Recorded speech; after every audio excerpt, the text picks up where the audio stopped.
আপনারা দেখছেন দাপিডি নিউজ, সোজা কথা সহজভাবে।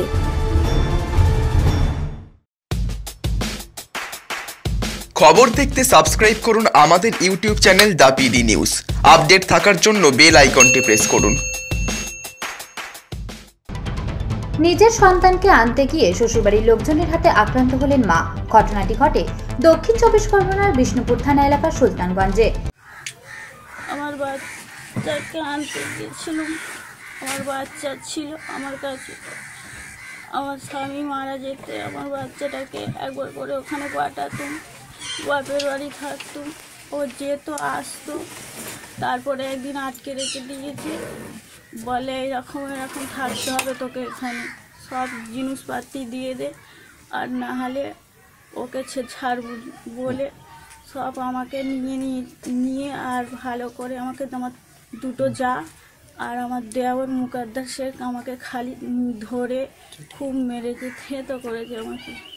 আমি বলেছি না আমি তোমার সঙ্গে থাকবো নি। ও বলেছে হ্যাঁ আমার সঙ্গে থাকতে হবে, আমাকে বিয়ে করতে হবে। আমি বলেছি না আমি বিয়ে করবো নি। বলে না হলে তোকে 3-4টে ছেলে দিয়ে এরকম খারাপ কাজ করাবো। আমি বলি না, রাজি হয়নি বলে আমাকে খুব মারলো, ধরে নিয়ে বিচার সালিশি সব করেছি। ওর নামে আমি থানায় অভিযোগ জানিয়েছি, কেস ফেস সব করেছি। তারপরেও আমাকে ফের ওই জ্বালাতন যন্ত্রণা ফের করতো। জানা যায় আক্রান্ত সাগরিকা বিবির স্বামী ইয়াজুল শেখ 2.5 বছর আগে মারা যায়। অভিযোগ তারপর থেকে দেওর শেখ মুকদ্দার সাগরিকা বিবিকে সম্পত্তি লিখে দেওয়ার জন্য চাপ দিতে থাকে। এমনকি দেওর শেখ মুকদ্দার সাগরিকাকে বারংবার কুপ্রস্তাবও দেয়। দেওরের কুপ্রস্তাবে রাজি না হওয়ায় অত্যাচারের সীমা বাড়তে থাকে। এরপর বাপের বাড়ি চলে যান বোরহানপুরে ছেলেকে নিয়ে। মাঝে মধ্যে শ্বশুরবাড়িতে যাতায়াত করত। গত শুক্রবার সাগরিকাকে ফোন করে শ্বশুরবাড়িতে ডাকে তার যা, এবং শ্বশুরবাড়িতে গেলে তার ছেলেকে আটকে সাগরিকার হাত পা বেঁধে বেধড়ক মারধর করে তারা।